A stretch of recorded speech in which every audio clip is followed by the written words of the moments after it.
Hoje eu estou aqui para conversar com a Magali Pereira, a Magali que é mãe do Thales. A Magali também é a presidente da AMA e está organizando mais uma corrida para uma causa muito importante, inclusive, né? E Magali, a Associação de Pais e Amigos, né, de Autistas realiza no próximo dia 6 a segunda caminhada AMA. E eu queria que você falasse para a gente a respeito desse evento que tem como objetivo a conscientização. Boa tarde. Boa tarde, Ana Paula. Sim, a AMA vai realizar esse ano a caminhada, né, pela conscientização do autismo. Nós já realizamos esse tipo de caminhada quando não era associação de pais ainda, quando éramos um grupo de pais, né, que se preocupava em passar orientações, né, para a população em geral sobre o autismo. A partir da caminhada do ano passado, esse grupo fortaleceu e nós conseguimos, né, criar e fundar a AMA.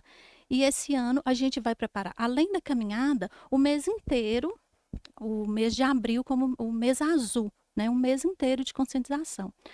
E o mês terá como tema valorize as capacidades e respeite os limites, porque o autista ele tem várias capacidades, até mesmo pelo hiperfoco que eles têm. Então, tem alguns que se concentram em determinado assunto, né? E aquilo é a capacidade dele, habilidades, altas habilidades, alguns têm, mas eles têm os limites, e esses limites eles devem ser respeitados, né? E o mês de abril, a gente vai ter essa caminhada, né? No dia 6 de abril, ela vai sair da Praça do Povo, a partir das 8h30, em direção à Barraginha. E lá a gente vai ter algumas atividades para as crianças, né? Algumas brincadeiras lá na Barraginha, aproveitando o espaço ali integrado com a natureza, que é bom para qualquer criança, ainda mais para essas crianças com autismo. Não, com certeza. E é para quem quiser participar, né? E isso para todo mundo, né? As famílias, as crianças, os profissionais da área da saúde, educação, né? Então a gente convida toda a população, porque conscientizar é muito importante. E a gente conscientiza o ano inteiro, mas nós escolhemos, né, essa data, até mesmo porque 2 de abril é o Dia Mundial da Conscientização pelo Autismo. Então, nós escolhemos essa data para passar informações corretas, né, porque a desinformação e o preconceito ainda abala muitas famílias. Então, é por isso que conscientizar é muito importante. Não, com certeza. E essa questão da conscientização, hoje em dia, o assunto assim está até mais aberto, né? As pessoas estão falando mais abertamente. A gente comentava aqui mais cedo, antes de iniciar a entrevista, e você deu um exemplo do filho do Marcos Mion. Né, que inclusive virou uma lei, o Marcos Mion, né, foi atrás do direito. E aí eu queria saber de você se você acha importante isso, essa questão de abrirem espaços na televisão, em séries, né, filmes, para mostrar como seria o dia a dia de uma pessoa autista. Sim, é extremamente importante as pessoas, né, conhecerem. E quando tem artistas que falam sobre o assunto, né, quando tem séries para mostrar o cotidiano, as habilidades e também as dificuldades que eles têm, os limites, é muito importante. O meu filho, ele tem 10 anos e quando eu fui atrás do diagnóstico, pouco se conhecia. Né? Se conhecia pouco. Hoje, Capelinha tem vários profissionais e na época nem tinha profissional para atendê-lo. Então, a conscientização é muito importante para isso. Porque as pessoas que têm algum filho que está tendo aquelas dificuldades, né, já começam a entender, ter essa informação e buscar tratamento. Os profissionais também começam a ir atrás, igual eu falei, não tinha ninguém que atendia. Eu saía daqui, ia para Montes Claros procurar as terapias para ele. Hoje tem várias clínicas que atendem. Então, quando as pessoas começam a conhecer, elas começam a se empenhar, né? Os profissionais da área da educação, que são extremamente importantes, né, para o desenvolvimento dessas crianças, porque eles passam 4 horas, né, na escola, busca conhecimento para adequar, né, o atendimento deles na escola. E, por último, e não mais importante, as autoridades, né, começam a planejar as políticas públicas para atender as necessidades dessas pessoas com autismo, né? Que não só são crianças, tem vários autistas aí adultos, e essas crianças vão se tornar adultas, né? Sim.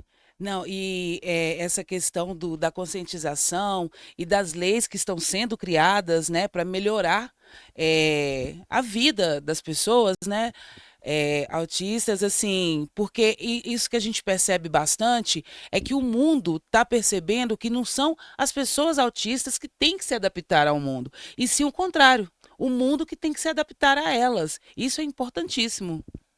É, com certeza. Então, essas leis, elas foram criadas, né, para que possa melhorar o convívio dessas pessoas na sociedade, né? Então, nós temos a lei de prioridade no atendimento, tanto nos espaços públicos quanto nos espaços particulares. A lei ao professor de apoio, né, porque vai estar lá fazendo as intervenções necessárias para aquela criança estar incluída na escola, no ambiente escolar, que é importantíssimo, porque se só colocar essa criança lá, no meio dos outros, e falar que isso é inclusão, não é. Não é? Tem todas as adaptações para ela, está ali, e ela tem direito de estar convivendo em sociedade, convivendo em todos os ambientes, mas para isso, certas adaptações têm que ser feitas. Não, com certeza. E a gente percebe muito isso, que agora, né, como a gente já mencionou antes, que tem mais essa abertura, né, séries, né, a gente até comentou sobre isso, tem O Bom Doutor, que eu adoro aquela série. Eu já gosto de séries médicas, assim, né, House, Grey's Anatomy, e O Bom Doutor foi, Ela é excelente ela é mesmo, né? Ela muito mostra boa. muito as habilidades, altas habilidades que alguns têm e também os limites, né? As limitações. Tem outras também, uma doutora extraordinária, né? Tem filmes, O Contador, que mostra, assim, o tanto de habilidades e capacidades que eles têm, né? Mas também tem limites e depende muito do grau, né? Porque temos grau de nível de suporte 1, 2 e 3. Então, a gente tem autistas extremamente inteligentes, né, que não tem nada do cognitivo comprometido e que falam, conversam, e temos autistas também de grau mais severo, que é grau de suporte 3, que vai precisar de mais suporte, né, mais intervenções, e não verbal, então precisa da comunicação alternativa, né, eles não falam, não é porque eles não ouvem, né, não é questão de surdez e mudez, não, é porque é uma característica de alguns autistas, então eles precisam de uma comunicação alternativa. Por isso, a conscientização é muito importante para as pessoas entenderem que eles podem se comunicar de forma alternativa e adaptar essa comunicação para eles na escola e nos ambientes que eles convivem. E com relação a isso, você falou que o Thales tem 10 anos, né? Quando assim, qual foi o primeiro sinal que te fez perceber que, que ele era uma criança atípica? Quando foi assim que você percebeu? Olha, eu percebi que o Thales, ele era diferente já nos primeiros meses de vida. Então, assim, ele tinha muitas características que até então eu não sabia que era autismo, né? Eu não sabia nada, né? Já tinha ouvido falar, mas não sabia de nada. Ele tinha transtorno do sono, então ele não dormia os primeiros meses de vida dele, ele ficava acordado praticamente 24 horas, dormia sono de 10 minutos e acordava, era uma coisa assim fora do normal. E chorava muito, tudo irritava ele, tudo, tudo. E eu passei por vários profissionais, e aí ele sempre falando: não, cada criança tem seu desenvolvimento. E ele não brincava, quando ele começou a crescer, ele não rastou, não teve essas fases, né, de desenvolvimento comum a toda criança. E então, assim, eu já percebi, mas quando eu consegui chegar ao neuropediatra, que uma outra pediatra indicou, porque ela não via nada de diferente, né, de estranho nele, de diferente, ela não conseguiu identificar, aí que se foi falado no autismo. Ele estava com 1 ano e 7 meses. E aí foram descartadas outras possibilidades, nós fomos fazer vários exames, mas a médica já falou: olha, características evidentes e fortes de autismo, vamos fazer exames só para descartar, né? Uma alergia, uma outra coisa, mas aí foi diagnosticado, né? Antes dos 2 anos, e aí já começou as intervenções. Ele foi classificado na época de grau severo a moderado, se falava severo e moderado, não foi diagnosticado como severo porque ele não tinha a inteligência comprometida, né? O cognitivo dele estava ok, mas hoje ele é uma criança que está na escola regular, é alfabetizado, fala, ele tem o hiperfoco em geografia. Você perguntar a qualquer país do mundo sobre, ele sabe tudo, mas tem várias limitações em relação às habilidades sociais, né? Mas ele chegou onde que ele está hoje devido às intervenções que foi precoce. O tratamento precoce é importantíssimo. Isso que eu ia te perguntar, sobre essa importância de diagnosticar precocemente, até para o desenvolvimento, para ajudar o desenvolvimento da criança. Sim, a intervenção precoce é o que mais vai fazer diferença no futuro dessa criança. Então, quanto antes, né, já perceber, porque antes se falava que só depois dos 2 anos poderia se diagnosticar. Hoje não, hoje já se sabe que as características elas aparecem mais cedo. Uns mais intensos, como Tales, outros não, mas existem as características bem antes de 1 ano, né?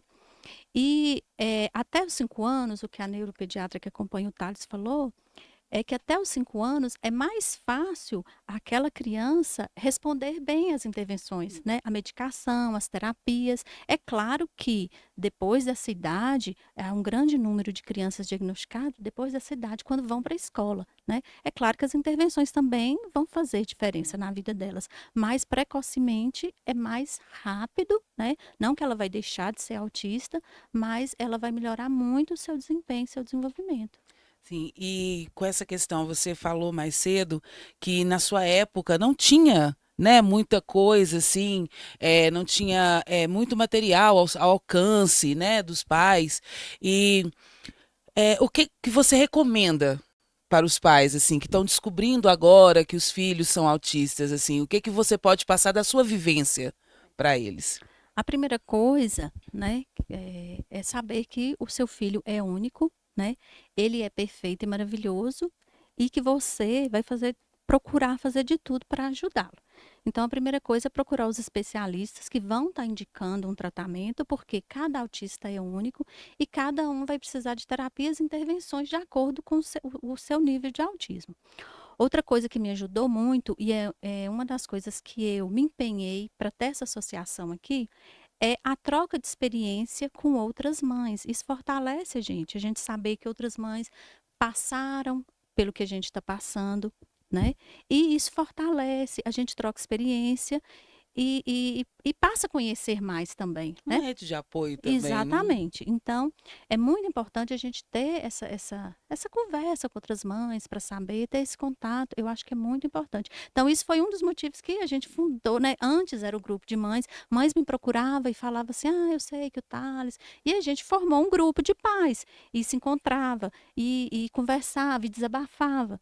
E depois esse grupo fortaleceu e nós fundamos a associação de modo que a gente possa conscientizar, né, dar suporte às famílias que precisam. É um tratamento caro, né? Nem tudo se consegue pelo SUS. Aliás, né, uma grande escassez de profissionais pelo SUS. Então, a AMA, ela quer dar esse suporte, né? A partir do momento que a gente conseguir mais recursos, conseguir parcerias, a gente dá suporte para as famílias também com as intervenções que são as terapias, né? Medicamento, enfim.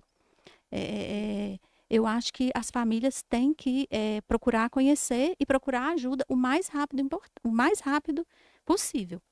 Não, com certeza. E esse trabalho, nesse trabalho em conjunto, é muito importante porque desenvolve um elo ali na sociedade, né? É muito bacana o trabalho que vocês fazem. E quem, assim, né, quem for assistir a gente, ouvir a gente, como procurar vocês, assim, para entrar, para fazer parte do grupo, Uhum.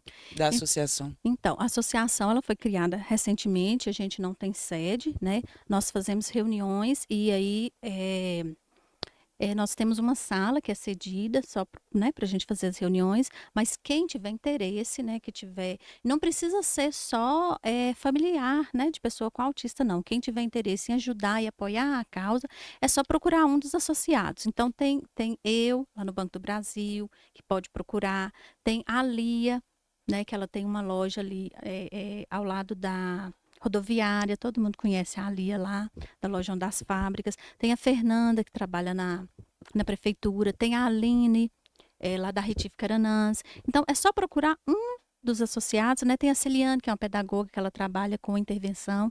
É só procurar um, né, da diretoria para estar se associando. E aí vai fazer parte das reuniões, né? E conhecer melhor o trabalho da AMA. E quem não tiver parentes, mas queira contribuir, né? Se associe porque a gente está se mantendo com uma pequena mensalidade dos associados, sabe? E quem puder contribuir também pode se associar para estar fazendo essa contribuição para a E aí, para fazer a associação. contribuição, é só procurar uma de vocês. Isso. Entendi. E voltando um pouquinho, você falou também com relação assim que muita parte do tratamento ainda não está disponível no SUS, né? Então assim, cada coisa que consegue é uma vitória. O que que você acha que falta, que ainda falta para melhorar mais o acesso do autista à saúde, ao acompanhamento, né? À saúde básica? Aqui na nossa cidade, o principal que é um neuropediatra. Por quê? É o neuropediatra que vai diagnosticar a criança. Então, assim, a gente não tem, pela rede SUS, um neuropediatra que atenda aqui em Capelinha. Né? Eu acho que nem Capelinha nem região. Tem neurologista, mas o neurologista não tem o mesmo conhecimento do neuropediatra para fazer esse diagnóstico na criança. Então, falta, né, isso. Esse neuropediatra que vem de fora, que atende na rede particular, né? E para as famílias que têm dificuldade, é uma consulta que é um valor, né? Que não é acessível para todo mundo. Então, é o principal. A prefeitura, ela tem, né? Um convênio lá na PAI com os profissionais, que eles precisam de multiprofissionais. Fono, terapia ocupacional, ATO, né? Psicólogo. Mas a demanda tem aumentado muito e não tem vaga para todos. Então, mesmo que ele que consegue pelo SUS, uma terapia a cada 15 dias, e sendo que tem criança que precisa de terapia todos os dias, ou no mínimo 3 vezes por semana. Então, falta esse suporte de profissionais pelo SUS. Até particular, né? Hoje já está melhor, mas até particular ainda tem uma escassez. Isso atrapalha até um pouco, né, o desenvolvimento ali, a manter a rotina, né, da criança. Com certeza, com certeza. E Magali, então para a gente finalizar, aproveita, faz o convite, né, para quem vai assistir a gente, escutar a gente, para participar do Abril Azul, para participar desse momento. Sim, então nós vamos ter no dia 6 de abril, que eu já falei a caminhada. No dia 18 de abril, nós vamos promover gratuitamente um workshop para profissionais da educação. Vai ser lá na Câmara, né, no plenário da Câmara, às 18h30, com profissionais especialistas no autismo, para falar para os profissionais da educação. No dia 25 de abril, a gente vai ter um momento lá na Câmara também, às 18h30, né, para os familiares, né? É um momento bem acolhedor, porque a gente precisa ter essa conversa do cuidado com quem cuida, né? A gente tem várias mães sobrecarregadas, porque não é fácil, viu, Ana, ter um filho que tem alguma deficiência, ainda mais deficiência, no caso do autismo, que atrapalha justamente o comportamento, as interações sociais. Então, esse momento é para as mães, para os pais, né, para os familiares que convivem com essas crianças, com as pessoas autismo em geral, para a gente ter esse bate-papo, né? Conversar, trocar experiências. Um Então, são. ajudar o outro, né? Exatamente. Então, são essas a programação, né? Para a conscientização do Abril Azul. E também, não é a AMA que está fazendo, mas vamos ter também na feirinha do Bougainville, né? A gente vai estar lá com uma barraquinha para estar falando, levando mais informações para a população. A gente vai estar lá vendendo alguns artigos da AMA e quem quiser se associar e ajudar a causa também a gente vai estar lá para esclarecer. É só nos procurar lá. Muito bacana, parabéns pelo seu trabalho. Né, à frente e ajudando todas essas famílias. Parabéns mesmo. Muito obrigada, viu, Ana? Muito obrigada pela oportunidade de estar aqui, né? Divulgando a nossa programação e levando essas informações para Capelinha e região. Imagina, o prazer foi meu.